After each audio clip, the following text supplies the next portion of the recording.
لا إله إلا الله محمد رسول الله. بسم الله الرحمن الرحيم. الحمد لله رب العالمين والعاقبة للمتقين والجنة للموحدين ولا عدوان إلا على الظالمين والصلاة والسلام على أشرف المرسلين سيدنا ونبينا ومولانا محمد وعلى آله وصحبه أجمعين.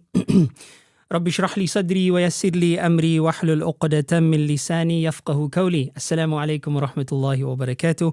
أهلا وسهلا ومرحبا بكم. Welcome back to our class on understanding Shafi fiqh based on Shatiri's al-Yaqut al-Nafis.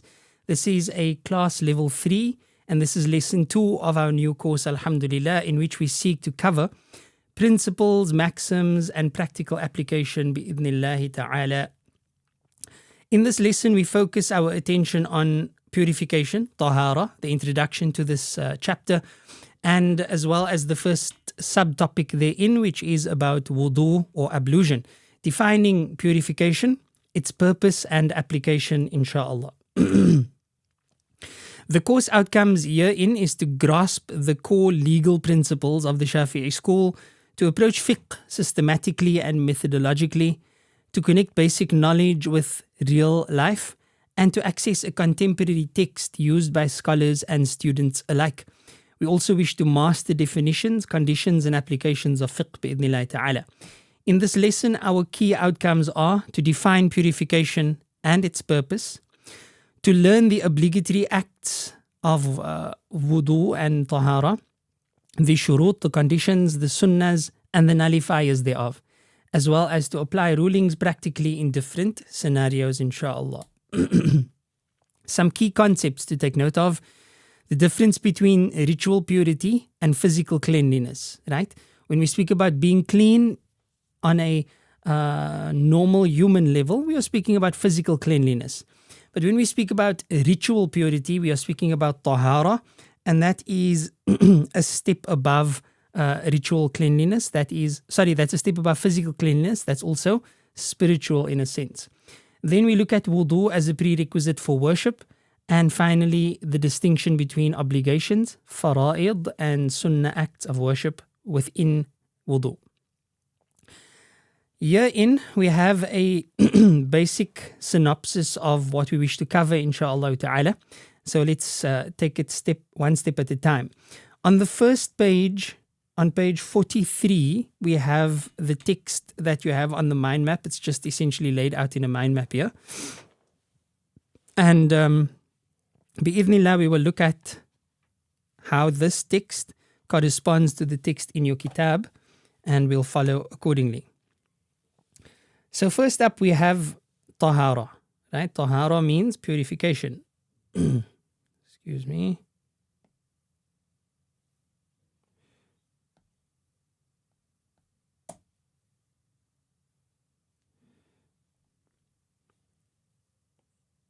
Tahara, yeah, this means purification. And you can see the definition next door. At-taharatu lughatan, tahara, according to the lexicon, according to the dictionary, it simply means an-nadhafatu, right, purification, wal-khulusu min al-adnas, and to rid oneself of filth. That's just the lexical dictionary meaning of tahara, to rid oneself of filth. Hissiyatan kanat, whether that be in a sensory way, filth that you can touch, see or smell, kal anjas, like the various forms of najasa, aw ma'nawiyatan, and it can also apply in a non-physical sense, in an intangible sense. Ma'nawiyatan, kal uyub, like defects and faults. What type of faults? Jealousy and anger, right? Purifying yourself from these spiritual or intangible matters that are impure or dirty or filthy. That too, lexically speaking, right? If you look in the dictionary, then that's also considered tahara. And for this reason, it's not uncommon to find in a tahara class, as an introduction, a scholar would explain that tahara, when the Prophet ﷺ says at-tahur shatrul iman, that purification is half of faith, that it doesn't only imply physical acts of purification. In fact, some say it firstly predominantly applies to spiritual acts of purification. That in order to be physically pure and stand before Allah subhanahu wa ta'ala in a physically clean state is one thing, but the ideal state is to stand before Allah in a spiritually clean state. So the lexicon, the dictionary meaning of tahara covers that, right? Purification in a general sense. So when we speak about purification and we're not talking about in a sacred law framework, then purification refers to sweeping the floor, cleaning the car, washing the dishes, washing the hand. It also refers to getting rid of bad qualities, and those bad qualities can be spiritual in nature. Tamam. Then we further look at the subdivisions. So you have وسائل الطهارة ومقاصدها. وسائل, sorry about that. The wasail of tahara, the means of purification and the reasons why we purify. So the reasons why we purify are over here, the maqasid, and the means of purification are over here. Those are the wasail. So in terms of the subdivisions, we'll look at that in a moment. This would be inclusive of everything that we just discussed under the lexical definition. But if we take a moment to look at the Shar'i definition, and when we learn fiqh, we are always concerned with the Shar'i definition, and that is going to be our primary definition here. It's the first time I'm using Canva directly for the presentation, so do excuse my mix-up here. Shar'an. We always in fiqh define things first by the dictionary and then within the context of sacred law. And when you're looking for the sacred law context, we look for this word, shar'an. Shar'an means based on the sharia. And shar'an, tahara is defined as follows. It is fi'lu, doing, ma tatawaqqafu alayhi, that which depends upon it, ibaha, permissibility. In other words, in order for it to be permissible for you to do something, it depends on this. وَلَوْ مِنْ بَعْضِ الْوُجُوهِ, even if it's from some aspects, أو ثواب مجرد, or if it's merely for reward. So, according to sacred law, tahara is the act that you need to do in order to make something else, an act of worship, permissible for you, right? In order for me to make salah permissible for me, I need to first perform ghusl and I need to perform wudu. In order to make salah permissible for me, and I can't perform wudu, I need to perform tayammum. In order to make salah permissible for me, I need to remove najasa from my body.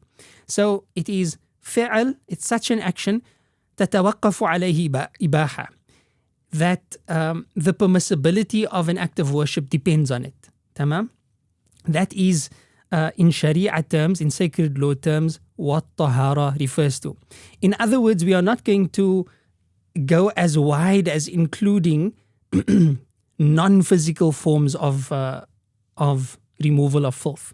We're not going to include in tahara, in fiqh, the removal of jealousy, for example, and hasad, and ghadab, and hikad, and all of those things.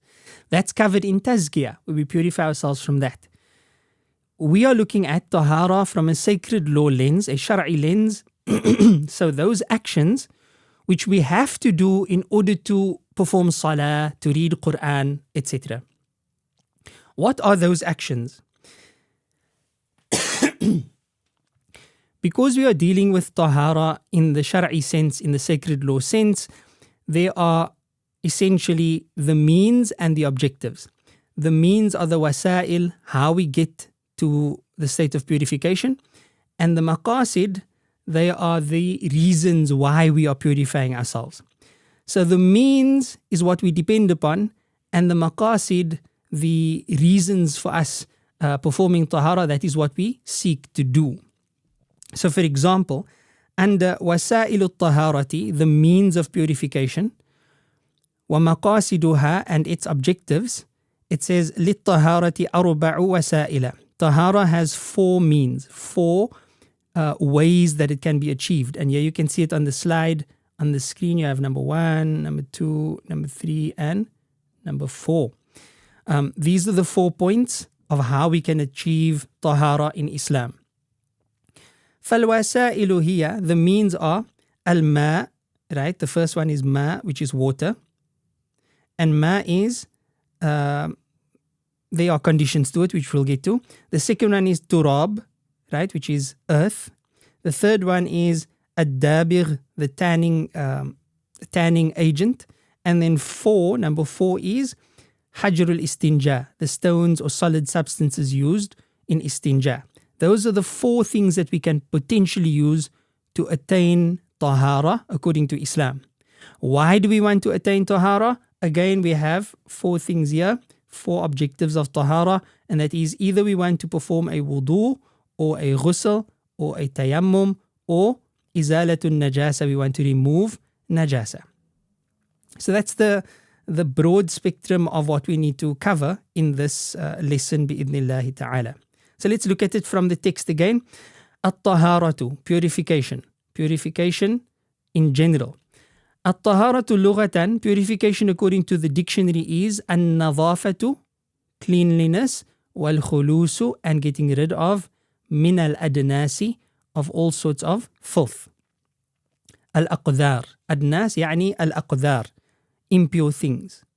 Hissiyatan kanat, whether that be tangible, kal-anjas, like various forms of najasa, or ma'nawiyatan, or whether that be a intangible form, kal-uyub, like spiritual defects or characteristic defects. Shar'an, lexically, meaning according to the dictionary, according to sacred law, shar'an is according to sacred law, it is fi'lu, it is doing, ma tatawaqqafu alayhi ibahatun, that which permissibility of worship depends upon it. It's not permissible for you to worship Allah in a specific way like salah or read Quran unless you have this act that is dependent upon. وَلَوْ مِنْ بَعْضِ الْوُجُوهِ, even if it's only some aspects. So for example, in performing tayammum for salah, you are not lifting the state of hadath, right? You are not lifting your impure state. When you perform tayammum, you are merely seeking permissibility to make salah, but you haven't lifted your impure state. You've entered a state that now makes it halal for you to perform salah under those conditions, and it's not removing your state of non-wudu. You still don't have wudu. Tamam? So that means it's only some aspects that tayammum is assisting you with and not all the aspects. And that's why it says, وَلَوْ مِنْ بَعْضِ الْوُجُوهِ. Now we know that tayammum is also included. أَوْ ثَوَابٌ مُجَرَّدٌ. And sometimes you can even perform an act of tahara for purely rewarding purposes. In other words, there's no need for you to do so. You're only doing so because there's ajr, there's reward therein. So for example, you do not need to perform a ghusl for Jumu'ah if you are already in a state of ghusl. But you can do so if you want the reward. You don't need to perform wudu after you've engaged in physical intimacy if you want to engage in physical intimacy again. But you can do it if you wish to attain reward. You don't need to renew your wudu if you already have wudu when the next salah arrives. But you can renew your wudu and you can attain reward. So these are the various sacred law or shara'i reasons for performing tahara. Right? And Allah knows best. So, what's the definition of purification? The definition of purification is cleanliness. It's cleanliness and the removal of filth, whether figuratively, right, the removal of defects, or whether physically, like the removal of actual filth. As for legally, shara'an, it is an act upon which permissibility of prayer depends, or permissibility of some act of worship depends, even if only some of the limbs, parts of the body are washed, or for its own sake, just for the sake of reward. So that was the first section. The second section, وَسَائِلُ الطَّهَارَةِ وَمَقَاصِدُهَا, the means of attaining tahara. How do you get purification? وَمَقَاصِدُهَا, and why should you attain purification? لِلطَّهَارَةِ أَرْبَعُ وَسَائِلَ, tahara has 4 means, 4 tools. وَأَرْبَعَةُ مَقَاصِدَ, and 4 objectives.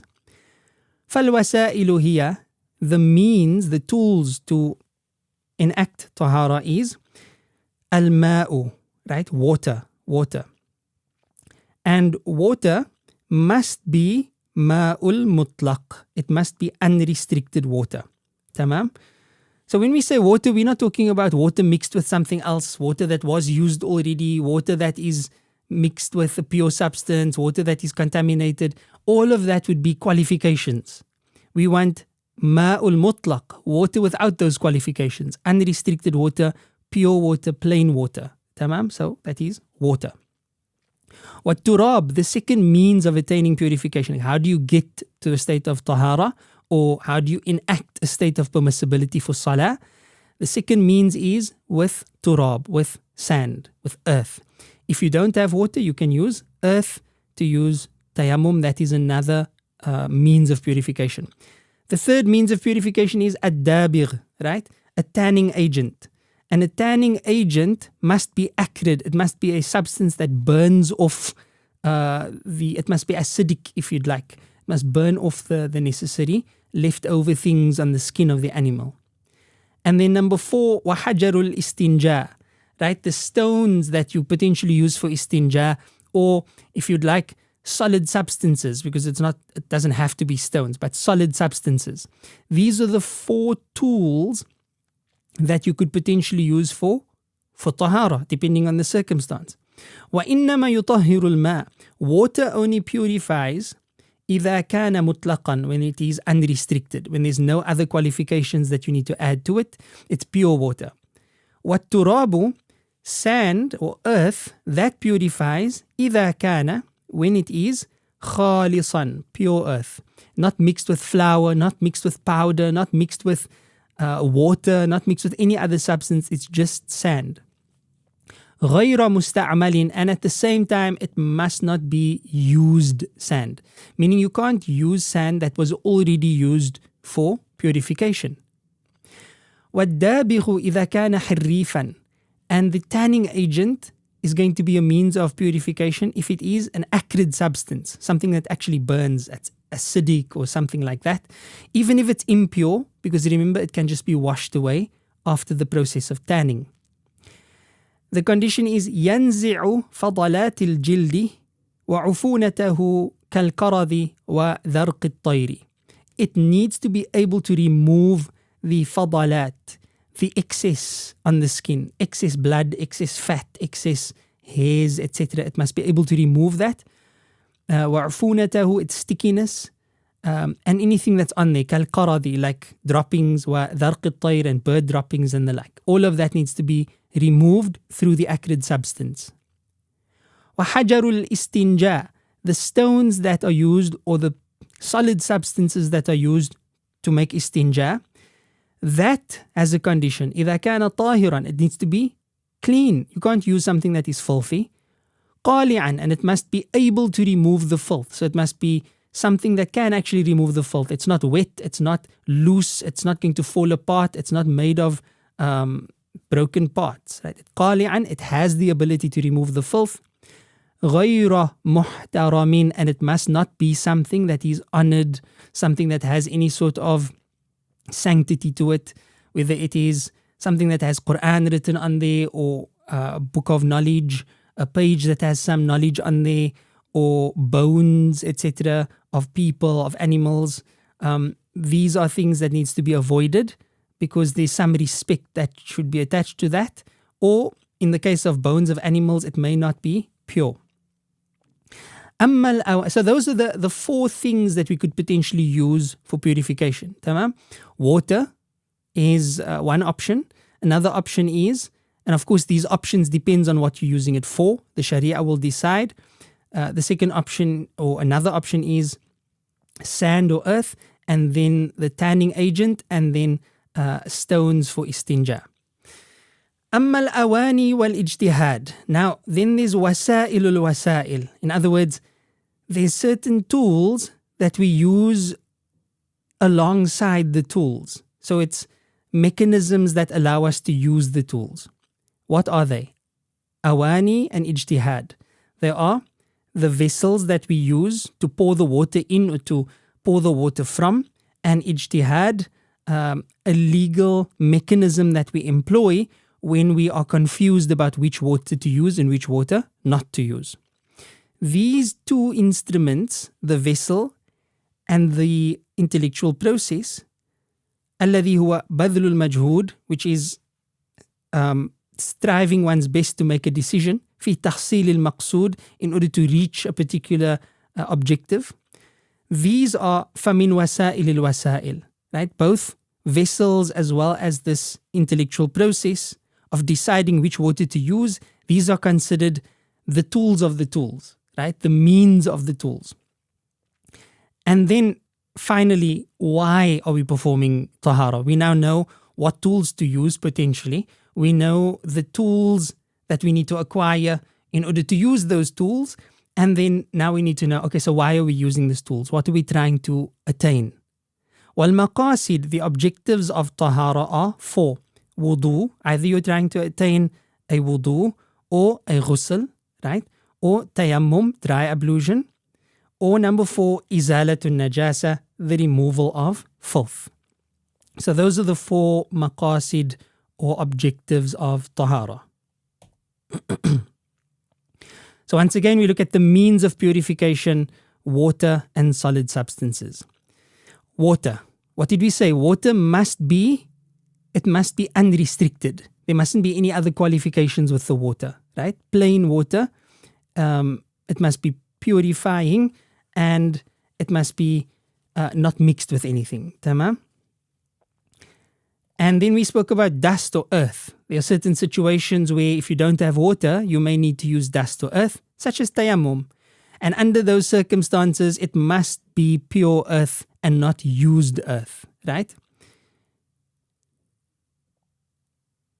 If it remains pure after use, this wasn't worded the best, so just ignore that.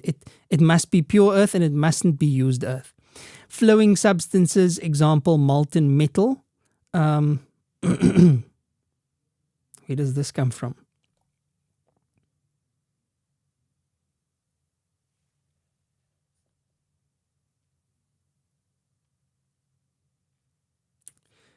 No, this was translated incorrectly. There shouldn't just be flowing substance like molten metal. I don't even know where this came from. This should be the tanning agent, right? The tanning agent. Not flowing substance, but rather tanning agents. If it can remove, that's correct though. This part that says if it can remove skin. Look, molten metal can potentially be a tanning agent, but that's a bit hectic. So if it can remove the skin, if it can remove the hairs, the fat, the blood stains, etc., anything that can remove that, it should be an acrid substance, not a flowing substance. That was a bad translation there. And then finally, stones for istinja, if you need to use stones. That's how you cleanse yourself after relieving oneself. So we've got 4 things: water, earth or dust, an acrid substance, and stones for istinja. The stones must be pure, and it must not be something that can fall apart. It must actually be solid, qali'an, as we said, and it must not be respected. There are 4 reasons why you need tahara: wudu, ghusl, tayammum, or the removal of najasa. And now we proceed on to wudu. So that is a brief introduction to tahara, understanding the definition, understanding the tools of tahara, the means of using those tools, and understanding the objectives. Now we zoom into one of those objectives, which is ablution, or in Arabic, wudu. Al-wudu'u lughatan. The dictionary meaning of the word wudu is ismun li ghasli ba'd al-a'dha. It's a name that is used for the washing of some limbs. Full stop. That's wudu. So it can be the washing of one's hands, that's technically a wudu. It can be the washing of one's feet, that's technically a wudu. But that's according to the dictionary. Shara'an, according to sacred law, it's ismun li ghasli a'da'in makhsusa. It's a name for washing specific limbs that are specified by the Sharia. Biniyatin makhsusa, with a specific intention. Not just randomly washing the limbs, but it's also washing the limbs accompanied by a specific intention. That's the sacred law meaning of wudu. It's ism, a noun, li ghasli a'da' makhsusa, for washing specific limbs, right? Face, arms, head, feet, those are the compulsory limbs. And then hands, mouth, nose, face, arms, head, feet, that would technically be all the limbs. Biniyatin makhsusa means with a specific intention, the intention of I'm performing a wudu. So as you can see in this text, we focus a lot of attention on, I'm just making a mess on the slide. We focus a lot of attention on definitions and understanding those definitions and memorizing those definitions. Zooming still on ablution or wudu, we now look at the integrals of wudu. So when you speak about tahara requires or has 4 objectives, one of those objectives is wudu. In wudu and in every other act of ibadah that's going to follow this, we're going to break it down into the integrals or the fara'id, the sunan, the recommended acts, makruhat, those which are disliked, mubtilat, those which nullify, actions which nullify, and so forth. So it's a very systematic approach. So when we speak about wudu, we already have the definition. It is washing a specific set of limbs with a specific intention. As for the integrals, the furud, furudul wudu'i sittatun. You can memorize this. There are 6 integrals for wudu. Al-awwalu an-niyyatu. The first integral is the intention. What is the intention? The intention is an acute consciousness of purpose that must be present in the heart at the time of starting an act of worship. So when you start the wudu, you wash your hands, right? That's starting the sunnah wudu. You must know what you're doing and you must be acutely aware of that. And when you get to the fard part, which is washing the face, you also need to still be acutely aware of what it is that you're doing. You're not randomly washing your face in the bathroom and then you decide, oh, you know what, I'm washing my face, I might as well just carry on and wash the rest of my limbs and have wudu. No, the time you start washing the face, you are doing so intentionally for the sake of wudu. That's the intention, an acute consciousness of purpose that accompanies the commencement of the act of worship. You don't need to have this intention throughout the act of worship, nor do you need to verbalize the intention. You don't need to state, I intend to perform wudu. In our fiqh, it is recommended to state the intention if it helps you to think and to be acutely aware of what it is that you are doing, but it is not a requirement. Tamam? Athani, the second obligation or obligatory act of wudu is ghaslul wajh, washing of the face. And washing the face means you cover everything that is part of the face. You cover everything that is considered a part of the face. What is the limitations of the face? Hadduhu, the limit is tulan, in length, ma bayna manabiti sha'ri ra's.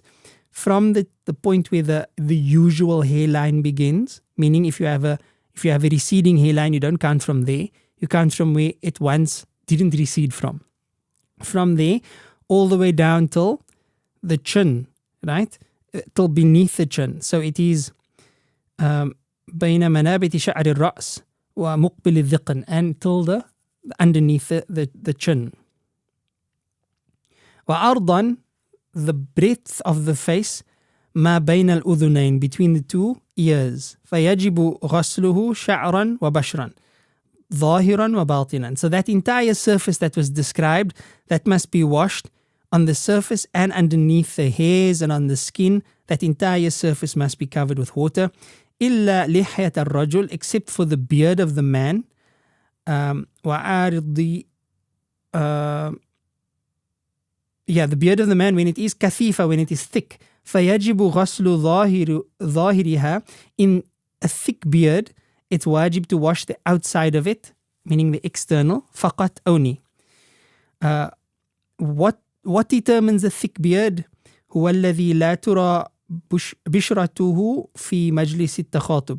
That's the type of beard where you can't see the skin.